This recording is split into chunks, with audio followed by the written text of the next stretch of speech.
Assalamualaikum warahmatullahi wabarakatuh. Perkenalkan, nama saya Farhan Fauzin dari Prodi Ilmu Perpustakaan. Di sini saya ingin menjelaskan materi tentang ilmu sosial dasar. Materi pertama, manusia dan pandangan hidup. Manusia adalah makhluk yang berakal budi atau mampu menguasai makhluk lainnya. Pandangan hidup adalah hasil perbuatan memandang, dan arti kata hidup adalah masih terus ada, bergerak dan bekerja sebagaimana mestinya. Dengan pandangan hidup, manusia tidak akan terjerumus kepada hal-hal yang negatif. Pandangan hidup dibedakan menjadi 3 jenis. Pandangan hidup dari agama yang bersifat mutlak, dari ideologi, dan dari proses merenung. Selanjutnya, manusia dan tanggung jawab.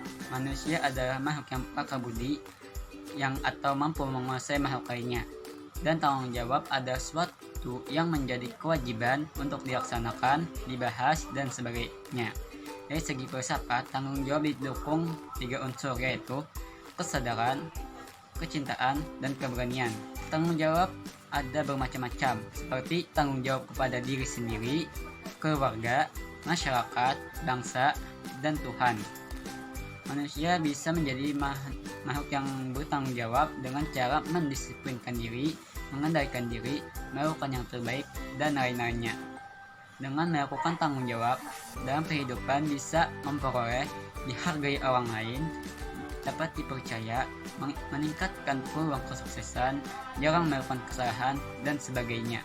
Selanjutnya, warga negara dan negara. Warga negara adalah penduduk negara atau bangsa berdasarkan keturunan, tempat lahir, dan sebagainya, yang mempunyai kewajiban dan hak seorang warga negara dari negara tersebut. Hak adalah sesuatu yang harus didapatkan oleh setiap orang, baik ia belum lahir maupun meninggal. Pada dasarnya setiap orang memiliki haknya, baik itu hak privasi sampai universal, seperti hak berpendapat. Kewajiban merupakan segala sesuatu yang harus dilakukan oleh individu agar bisa mendapatkan haknya secara layak, seperti wajib menaati peraturan pemerintah. Negara adalah alat atau wewenang yang mengatur atau mengendalikan persoalan-persoalan bersama atas nama masyarakat. Bisa juga dikatakan merupakan integritas dari kekuasaan politik. Unsur negara yaitu syarat diakuinya sebuah negara. 1. Rakyat, yang merupakan unsur penting sebuah negara, di mana ia membentuk hukum negara sekaligus menjadi objeknya. 2. Wilayah, yang merupakan unsur mutlak negara dari segi landasan material atau fisik negara. 3. Pemerintahan yang berdaulat adalah kekuasaan yang berkuasa atas seluruh wilayahnya. 4. Pengakuan dari negara lain, merupakan unsur pendukung yang memperkuat terbentuknya negara. Bentuk negara dibedakan menjadi 2, kesatuan dan serikat. Negara kesatuan adalah negara yang merdeka dan berdaulat dengan satu pemerintahan pusat. Negara serikat adalah gabungan negara-negara bagian dengan kekuasaan dipegang masing-masing pemimpin negara bagian. Bentuk negara dari memegang kekuasaan ada 3. Pertama, republik yang dipimpin oleh presiden. Kedua, monarki atau juga bisa disebut dengan negara kerajaan yang dipimpin oleh raja atau ratu. 3. Demokrasi, yang keputusan diambil berdasarkan keputusan bersama rakyat. Selanjutnya, agama dan masyarakat. Agama dan masyarakat merupakan satu organisme sosial yang utuh karena terdapat hubungan permanen antara satu sama lain. Agama adalah sistem atau prinsip kepercayaan kepada Tuhan dengan ajaran kebaktian dan kewajiban-kewajiban yang berkaitan dengan kepercayaan tersebut. Masyarakat adalah sekelompok orang yang membentuk suatu sistem semi tertutup atau terbuka, di mana sebagian besar interaksi adalah individu dengan individu yang berada dalam kelompok tersebut. Agama memiliki fungsi di mana menciptakan suatu ikatan bersama.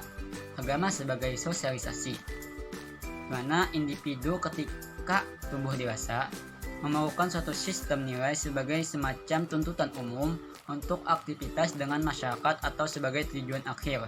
Fungsi masyarakat sendiri sebagai interaksi yang meliputi koordinat yang dibutuhkan dari bagian sebuah sistem sosial, sebagai pemelihara yang mempertahankan prinsip-prinsip tertinggi yang dimiliki masyarakat.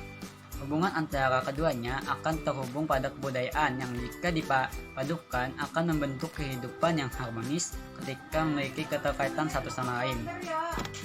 Dan keadilan, manusia sebagai makhluk Tuhan hakikatnya tidak mungkin terlepas dari hidup eksternal pribadi yang merupakan cerminan bahwa manusia itu makhluk individu sekaligus makhluk Tuhan. Dan kedua, hidup eksternal kehidupan antara pribadi yang merupakan cerminan bahwa manusia adalah makhluk sosial. Makhluk sosial adalah makhluk yang selalu berinteraksi dengan sesamanya. Karakteristik makhluk sosial yaitu memiliki unsur-unsur keharusan biologis yang terdiri dari dorongan untuk makan, mempertahankan diri, dan melangsungkan jenis. Adapun faktor lain yang mempengaruhi interaksi dari segi personal ada 3 hal, yakni tekanan emosional, harga diri yang rendah, dan isolasi sosial. Manusia menjadi makhluk sosial dapat dikatakan sejak ia lahir, karena hakikat manusia sebagai makhluk sosial akan mendirikan kaidah perilaku dan membentuk hukum. Keadilan adalah kondisi kebenaran ideal secara moral mengenai suatu hal, baik menyangkut benda atau orang. Keadilan ada beberapa macam, diantaranya keadilan legal atau keadilan moral, distributif, dan komutatif.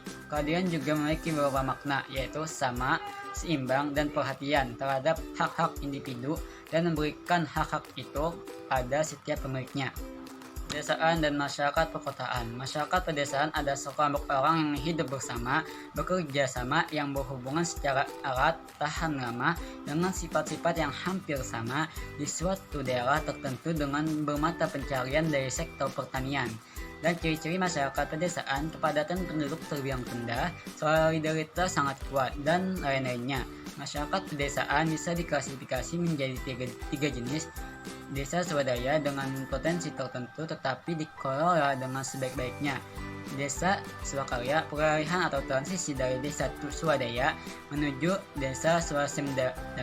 Desa swasembada, desa yang masyarakat telah mampu memanfaatkan dan mengembangkan sumber daya alam dan potensi sesuai dengan kegiatan pembangunan regional. Masyarakat perkotaan sering ditekan pada sifat dan ciri-ciri kehidupan yang berbeda dari masyarakat pedesaan, yang sering disebut dengan urban community.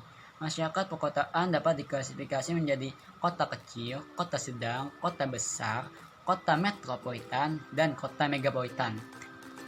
Dengan ciri-ciri masyarakat perkotaan, sifat individualisme, pemilikan lebih rasional, gaya hidup lebih tinggi, dan sebagainya.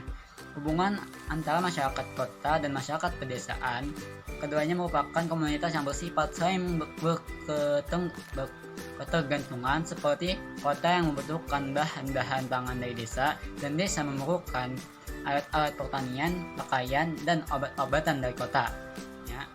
Pelapisan sosial dan kesamaan derajat. Dalam sosiologi, sistem lapisan masyarakat dikenal dengan stratification, yang berarti lapisan. Sorokin, psikolog dari Rusia, berpendapat batasan sosial sebagai suatu pembedaan penduduk atau masyarakat ke dalam kelas-kelas bertingkat seperti kelas bawah, kelas menengah, dan kelas atas. Ia sendiri mengatakan lapisan masyarakat merupakan ciri yang tetap dan umum dalam masyarakat yang hidup teratur. Status sosial merupakan kedudukan seseorang dalam suatu kelompok kehidupan sosial yang dapat dilihat dari dua aspek statis dan aspek dinamis. Persamaan derajat akan berhubung tentang hak dan kewajiban individu yang telah dijamin oleh perundang-undangan. Fenomena pelapisan sosial terjadi melalui proses yang panjang dan dapat berupa gagasan, nilai, norma, kegiatan sosial, dan material, dan tampak pada cara berpikir dan budaya perilaku yang tercerminkan di kehidupan masyarakat. Kemunculan pelapisan sosial karena munculnya sebuah harga terkait dengan potensi yang dimiliki seseorang yang kadang-kadang hal tersebut dianggap berharga, bahkan langka. Selanjutnya, sekaligus materi terakhir, konflik dan integrasi masyarakat. Konflik adalah ambilan dari bahasa Inggris yang berarti konflik, yang berarti perselisihan, percekcokan.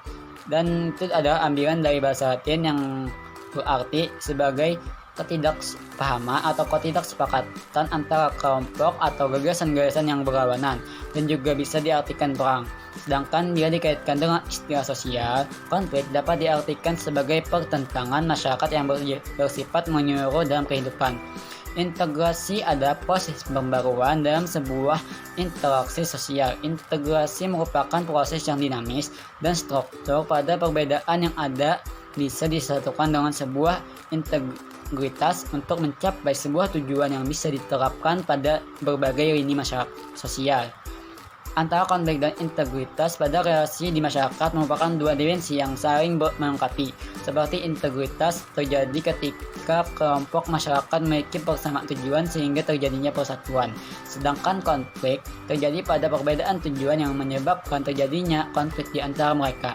Namun setiap ada salah satunya, maka yang lain akan mengikuti seiring dengan berlangsungnya, baik itu konflik atau integrasi. Dan kondisi paling sehat untuk masyarakat bukan terletak pada keseimbangan antara konflik dan integrasi, tetapi kondisi yang memungkinkan perkembangan bagi keduanya.